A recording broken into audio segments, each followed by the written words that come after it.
Please subscribe Tito Manny Vlog.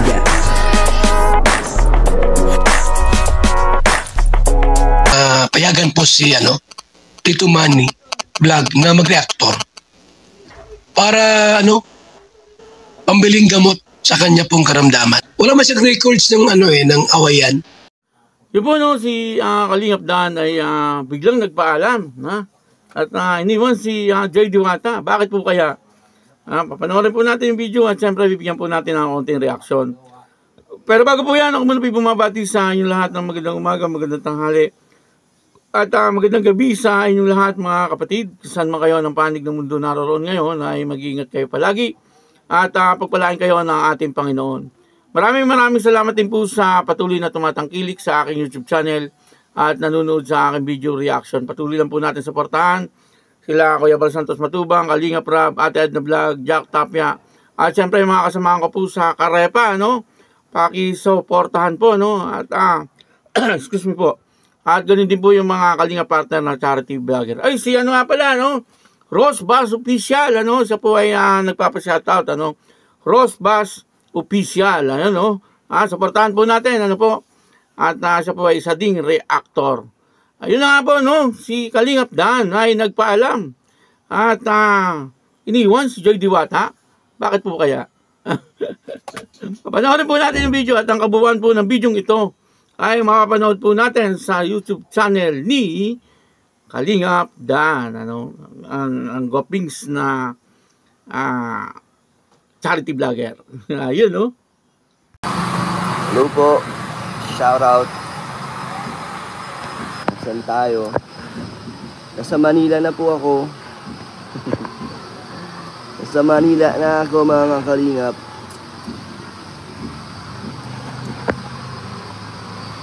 Live po tayo.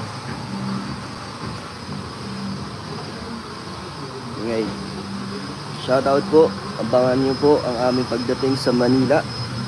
Doon po tayo magsa-celebrate ng birthday ni Kalingap Rab. Kasama po ang K-Boys.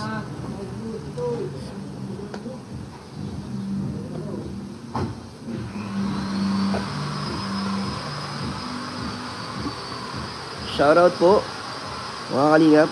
Like and share nyo na po ang ating live. Hello po. Hello po Ma'am Maricel, Ma'am Yet Bombita and Klein. Ma'am Klein. Shoutout po. Bakit hindi po nakapunta si Joy kagabi, Papa Dan? Siyempre, isa rin po yung sa mga tanong ko kung bakit di nga nakapunta si Joy. Pero siyempre, naintindihan natin yung kung ano man ang dahilan po. Alam natin na may mas importante pong ginagawa yung si Joy. Siyempre, di naman nila babaliwalain ang event ng Kalingap kung wala silang ginagawa. So, intindihin na lang po natin kung ano po yung mga ginagawa nila ng mga angels.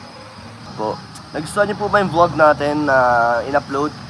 Kahit pa konting sulyap lang po kay Joy. Nagustuhan niyo po ba? Nabigyan ko po ba kayo ng saya sa yun yung upload natin kahapon para mapasaya pa rin namin kayo kahit wala pong Dan Joy.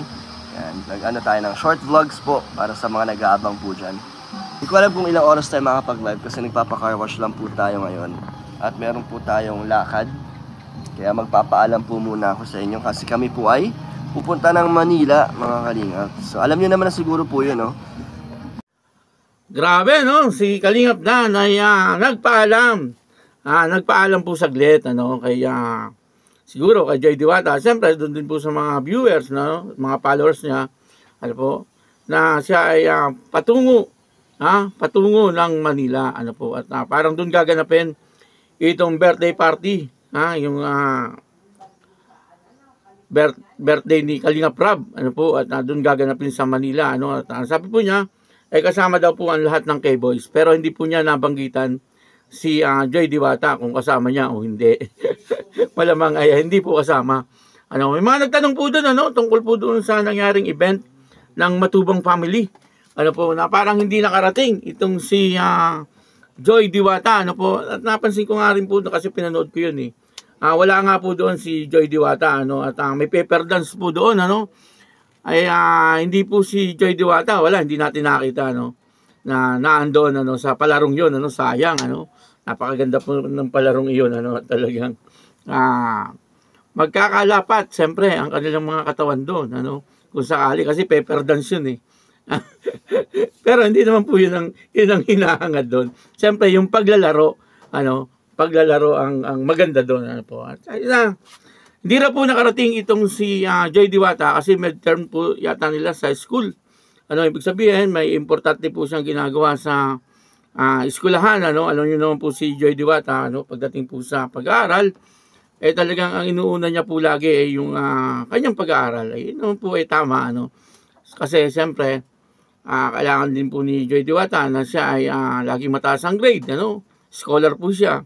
At siyempre, kapag mababa po ang kanyang mag-grade, nakakahiya naman po dun sa nag-scholar sa kanya, ano. At ang isa pa po ay alam naman po natin lahat na talagang napakataas ng pangarap ni Joy Diwata. At sa tingin ko ay ginagawa po yun ni Joy Diwata kasi alam po niya na sa pamamagitan ng pag-aaral niya ay mairaraos niya talaga sa buhay na hindi naman po sila ngayon mahirap.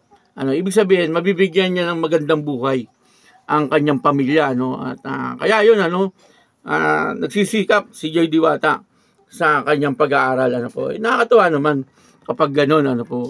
Lalo na siguro, ano, mga ilang taon pa makikita po natin, gagraduate na yan. Ano, at siyempre, tuwan-tuwa po tayong lahat. Kasi siyempre, yan po ang inaabangan natin. Yung mga ganyan, ano, yung mga na-accomplish nila sa kanilang buhay, ano, katulad po nun.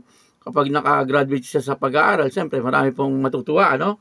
Lalo na po yung mga nag-i-sponsor sa kanya.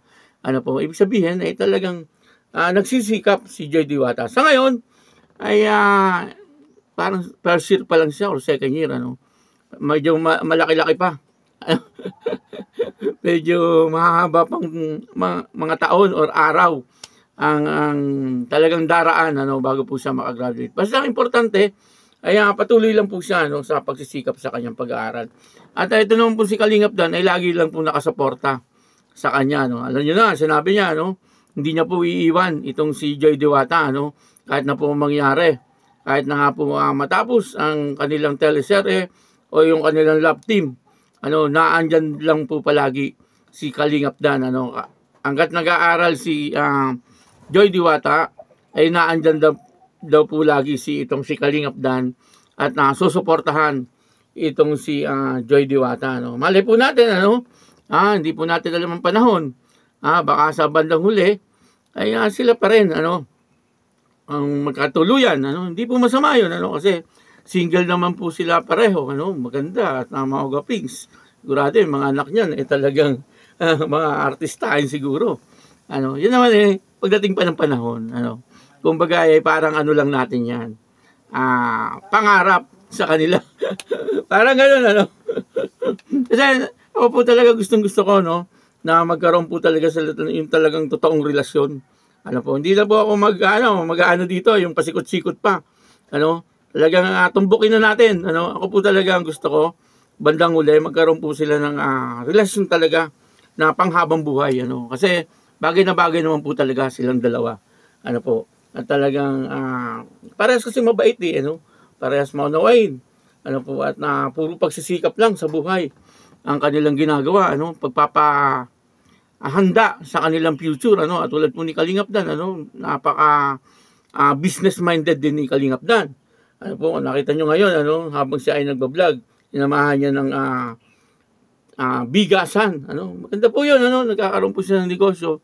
At yun naman si Joy Diwata ay tuloy-tuloy sa pagsisikap sa kanyang pag-aaral, ano po. Kaya bandang huli may magandang future itong mga to, no. Ngayon pa lang ay talaga naghahanda na po sila, no, para sa kanilang magandang kinabukasan.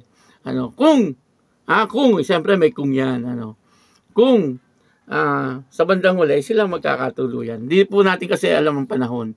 Ano po, bawat araw ay nagbabago ang sistema ng buhay. Ano po. Pero siyempre ang pangarap natin ay sana ay sila talaga magkatuluyan, ano po. Kaya yun, ano, abangan po natin, ano, ang Dan Joy lagi, ano, at araw-araw may magandang kada labas po ng vlog may magandang nangyayari. Ano, at may nalalaman din po tayo, no, na hindi lang dun sa vlog na yon, ano, pati sa likod ng camera ay naikikwento nila, ano, alam natin kung ano yung mga nangyayari. Ano po, at talagang kaabang-abang din naman talaga ang teleserye na Danjoy, ano po. Yun, maraming salamat po sa inyong lahat. At ako po si Tito Manny Vlog na nagsasabing God bless you all. Diyos mabalos.